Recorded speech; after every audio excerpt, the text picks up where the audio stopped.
Welcome everyone to So Says Shernoff. I'm Josh Shernoff and we have a fun show for you today. A lot to talk about, so let's get right into it with the month's headlines. We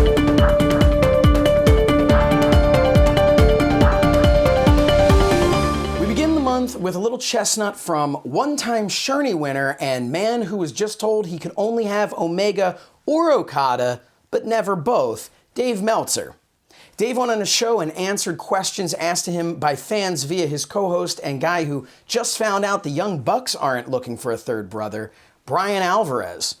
One of the questions was about WWE moving the network to Peacock. They asked if he felt more effort would be given to pay-per-views now that streaming is making money similar to their TV deals. Meltzer's response was this. I believe the opposite. I believe that the money's guaranteed, and that lowers the incentive. I wish they had my work ethic because for me it would make no difference whatsoever. But I've watched ever since the network where you don't have to, with pay-per-view, you had to promote every pay-per-view because it was an individual buy. So you had to convince people every month that they had to get this pay-per-view or you're getting no money. With a network, and it's $60, so every buy was like important, 50, 60, 70, whatever the price was, depending on the pay-per-view and everything. So it's like every buy becomes important. With a network, it's like it's $10, and most people who are getting those pay-per-views are going to get the network anyway. He wishes they had his work ethic. Vince McMahon, a man who has been known to say sleep is the enemy. A man who is constantly categorized as being obsessed with his work. But Dave Meltzer wishes Vince McMahon and company had his work ethic. And listen, I'm not going to take anything away from Dave's ability to grow his Wrestling Observer newsletter or brand. He has made a name for himself and a career for himself. And I don't doubt he has an incredible work ethic. But he is not Vince McMahon. He has never built what McMahon built. He has never risked what McMahon has for his company.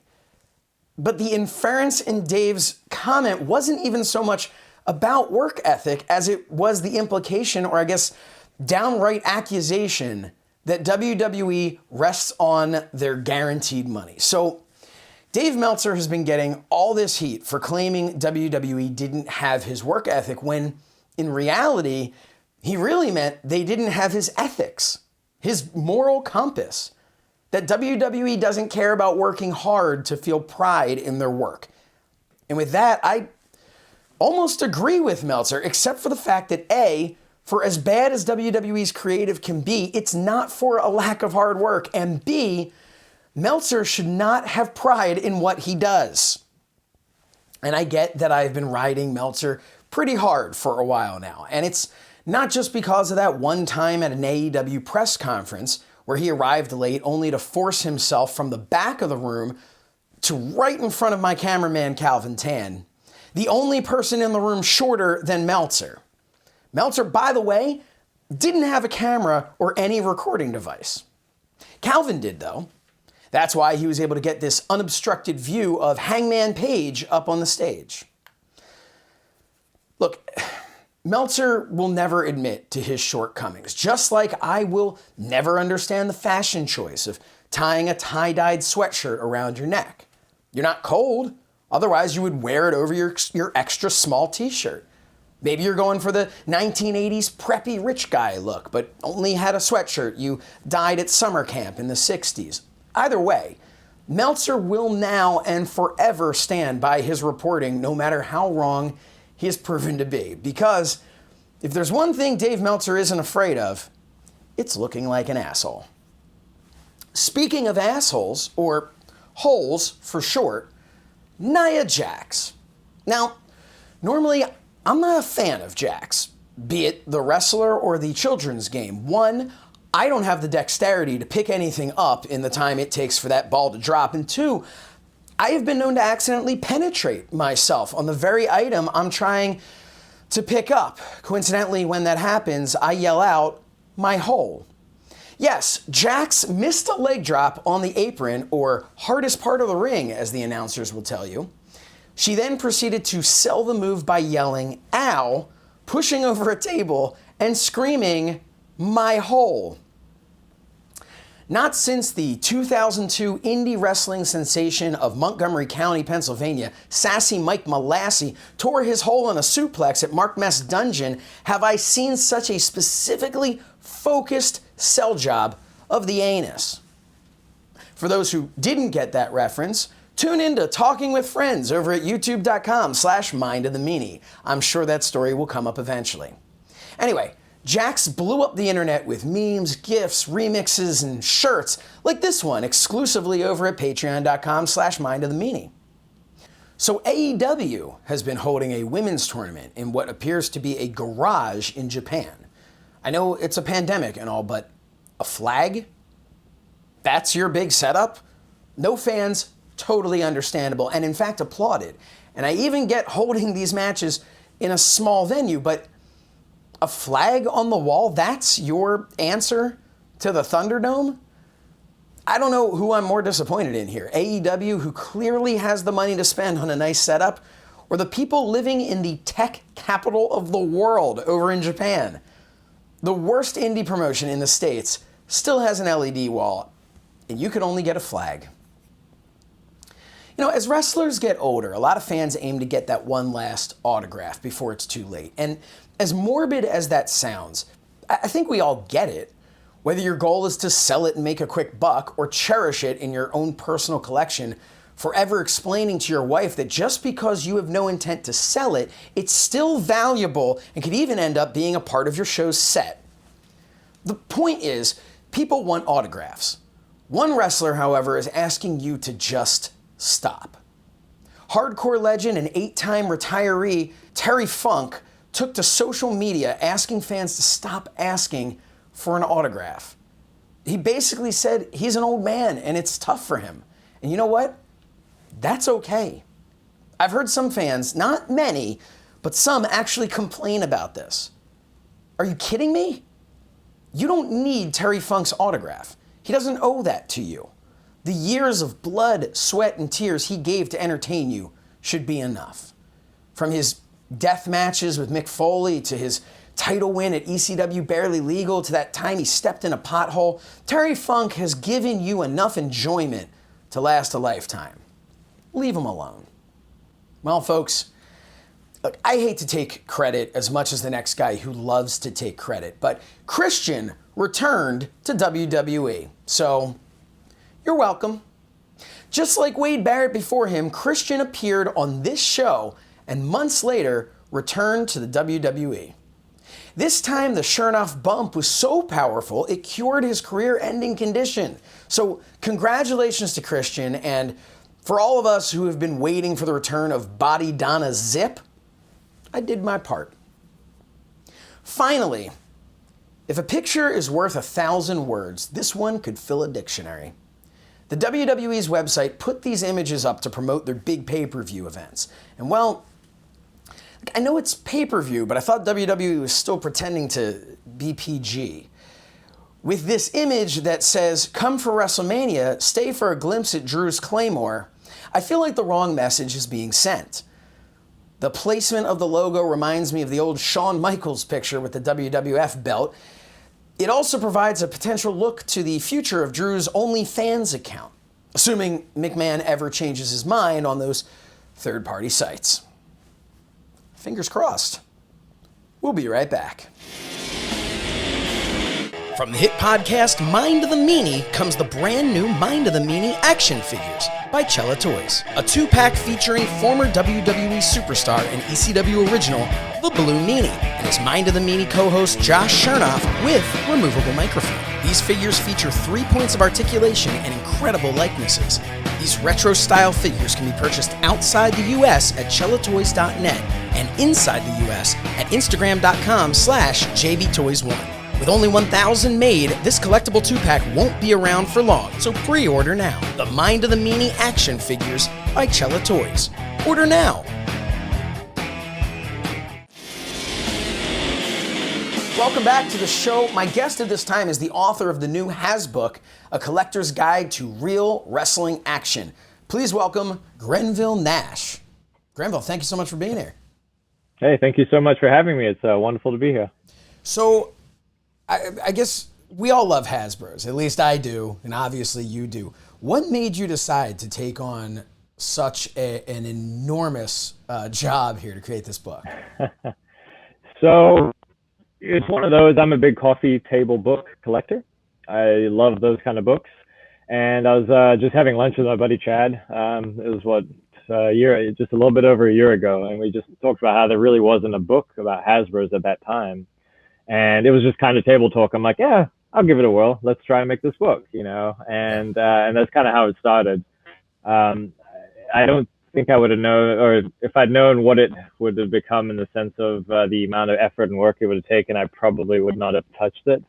But it kind of took a life of its own, and here it's almost here. I'm very excited for that. So. Yeah, when is the release date planned? Do you know yet? So we're hoping, I talked to the publisher yesterday. He's doing all the proof prints right now. We're hoping to have a proof done in March. So the printing will be done, kind of get all the, just the errors out of it, make sure it's looking good. April is the goal that we can have orders going. So it's actually being printed by the gentleman that did the LJN book at Niche Press in Australia.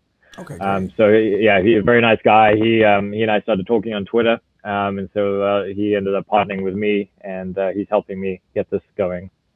So one of the things that really impressed me was, anyone can go on the internet now and they can find a picture, right? You can find honestly, you can go on eBay, you can find a picture. You can look in my office behind me on all my shelves and find pictures of these figures. Your book has the most detailed pictures I have ever seen, from the Ron Rudat art to the back of the packaging art and the differing back of the packaging art to the actual figure itself. There's the card backings. You even have, I saw like the cutouts of where, like, the urn, for instance, that was supposed to come with the Undertaker. Where did you get all of this, all of these pictures? So again, it really shows the evolution of the book.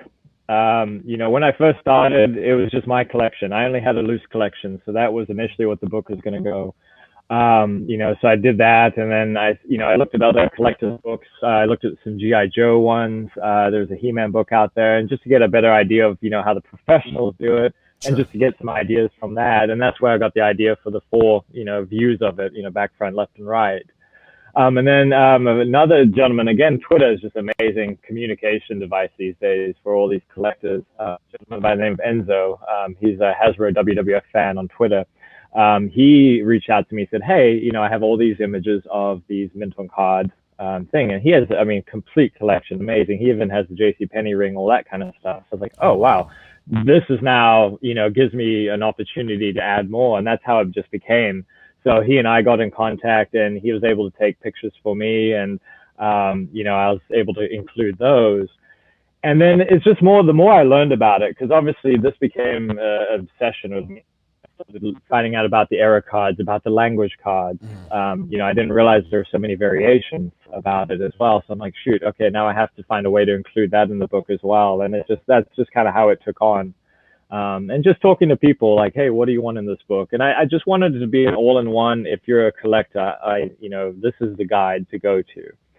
If you have like questions about, what languages were they, or what is the number of this card, or something like that. So. And so, as you said, you every time you found out everything from a different language to an error card to any of that, you included it, and that's what makes this book stand out to me above all the rest that might be out there, because again, you easily could have just said, and not to knock any other book that's been out there, the hard work that went into it, but you easily could have said, here are pictures of Series 1, here are pictures of Series 2, and gone from there.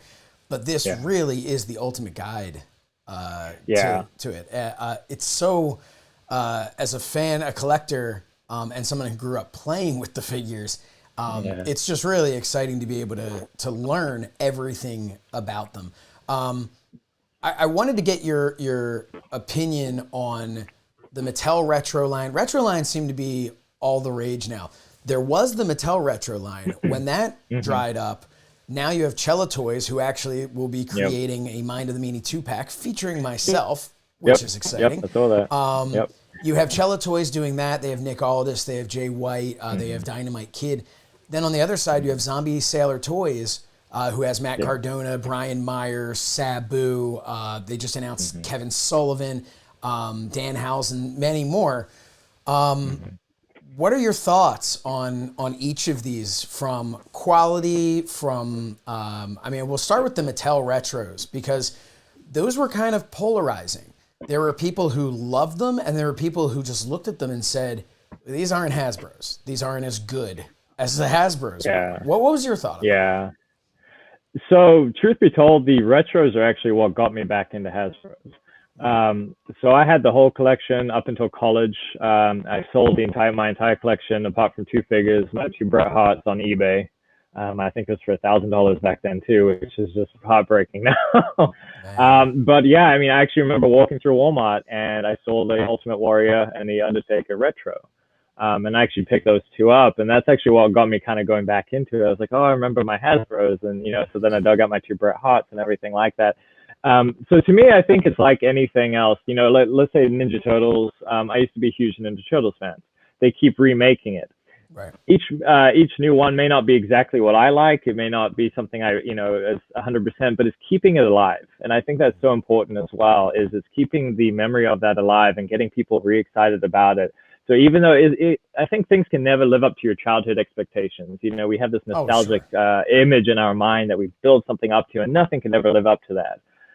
But I still think it's so awesome that, people are still getting so excited about these. And too, now it's, especially like guys with Zombie Sailor and that, you can tell they were fans and they're thinking, which figures did we want as a kid that were never out there?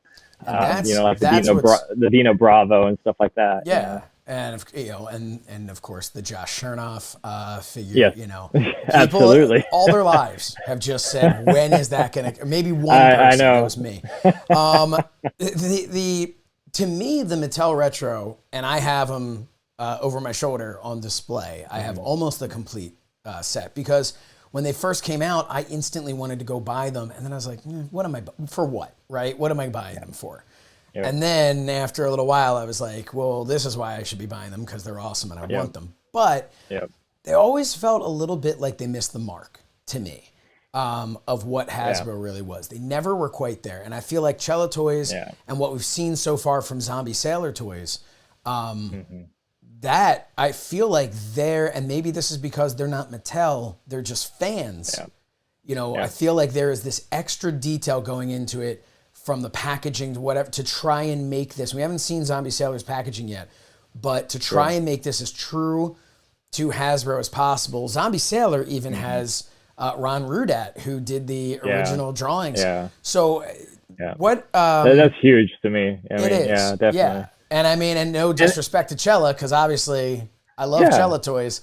They're doing an amazing job, and the designer over there is incredible as well. But that was a cool little extra get to have Ron Rudat. Yeah, definitely. I think, and I think with Mattel, it's, I think we unfortunately have the reality that we had, because for me, I think they missed the mark in the sense of who they were marking it to. There was a lot of new guys. And to me, I think that kind of lost a couple people. But at the same time, we don't know what the pressure was from the WWE on Mattel, because obviously they want to push their current product and everything. So they may not have had much control on there. Like looking at the Diesel figure, you can tell there's somebody involved in there that was a Hasbro fan, because that Diesel figure is such a flashback to that orange, unreleased orange figure as well. So you have to kind of, I think, balance that out. I definitely think that the retros could have been something so much bigger with the distribution issues and some of the figures, like especially the, I forgot what series it is, the Seth Rollins, the Goldberg. That to me just missed the mark. It was a horrible series. It was pretty terrible, It was, it's quite atrocious. and to me also, while we're talking about all the various marks they missed, one thing someone pointed out to me, which for whatever it's worth, I'm wearing it as a badge of honor. I think it's really cool. They said I'm the first retro style non-wrestling figure. Okay. which is pretty cool. I never really thought about that, and that's my hope, is that people won't just throw me away and keep the meanie, that they'll actually use me for something, pretend I'm Todd Pettengill or whatever. But, you know, as a kid, I had to use, you know, toys from other places, like a Peter Parker figure or a Louis Tolley figure, as your Todd Pettengill, your Vince McMahon, because they didn't have those in Hasbro form. They never had any women in Hasbro form. And I felt like, you know, that was a big step down from the LJN line, which had a million, you know, had managers, had announcers, had women, it had everything. What I would have wanted to see from the Mattel Retro line, personally, is I would have wanted to see a Bobby Heenan, a Gorilla Monsoon, an old school Vince McMahon, all of these things that you could sit right with your Hasbro figures and go, oh man, this is what it should have been. Like when Gold Dust came out, when the Gold Dust Gold Dust Retro came out, to me, that was like looking at like a dream come true, because Gold Dust debuted right as like the license was gone, and like we didn't have any, the Bendhams hadn't quite come out yet, and like, you know, and what are you going to do? You need this figure, and everyone's painting their figures to look like Gold Dust. But I thought that they missed the mark on some of that. So again, I'm excited to see what comes next for Cella Toys and Zombie Sailor. Absolutely. I wanted to ask you, now that you have taken the ultimate deep dive into the Hasbro WWF figures, what is your favorite Hasbro WWF figure, and why? From just a personal point, my Bret Hart Series 4 but he was always my favorite wrestler. Mine too. So and when I sold my collection, my two Bret Harts are the ones I never sold. Like I kept every, because I pretty much sold everything. I had Jax, I had the Bendhams, every wrestler I sold except all my Bret Harts. So I still have all my original Brets from as a kid. Nice. But the other one too, to me, that's just iconic, is I always liked the Ultimate Warrior Series 2, the white trunks one. Because to me, that was just the characteristics, you know, huge muscles. I mean, he was just an imposing figure, and he won many times, shall we say, with my federation. Well, tell us again where everybody can find this book, when it's going to be available, and what's the best place to find you and to follow along with this. Absolutely, yeah. So right now, my Twitter and Instagram, Hasbro Guide, are the best places right now to follow. That's where we'll get all the news going. We will make a website where people can pre-order. The publisher is actually going to be working on that. He's actually gotten the site name and everything like that right now. We just have to get the site going. It's hard because I want people to stay excited about the book, but I don't want to overpromise, you know, because I want this to be a good book. I want the quality. I'm very OCD about the quality, as I've, you know, hopefully presented to everybody. So that's why I don't want to have any hard dates, but that is the goal, is April. So right around March, once we start getting that copy, we know the book looks good, we're happy with it, then we hopefully can start making some announcements of prices and where to buy it and everything like that. Right in time for WrestleMania season. I think it's absolutely going to be worth the wait. The book is called Hasbook, A Collector's Guide to Real Wrestling Action. Grenville Nash, thank you so much for being here. We will be right back. Thank you so much. From the hit podcast Mind of the Meanie comes the brand new Mind of the Meanie action figures by Cella Toys. A 2-pack featuring former WWE superstar and ECW original, the Blue Meanie, and his Mind of the Meanie co-host Josh Shernoff with removable microphone. These figures feature 3 points of articulation and incredible likenesses. These retro-style figures can be purchased outside the U.S. at cellatoys.net and inside the U.S. at instagram.com/jbtoys1. With only 1,000 made, this collectible 2-pack won't be around for long, so pre-order now. The Mind of the Meanie action figures by Cella Toys. Order now. That's our show. Don't forget to follow us on social media at So Says Shernoff and at Shernoff Show. Subscribe to our YouTube channel at youtube.com/So Says Shernoff. This has been So Says Shernoff, because that is what Shernoff had to say. We'll see you next month.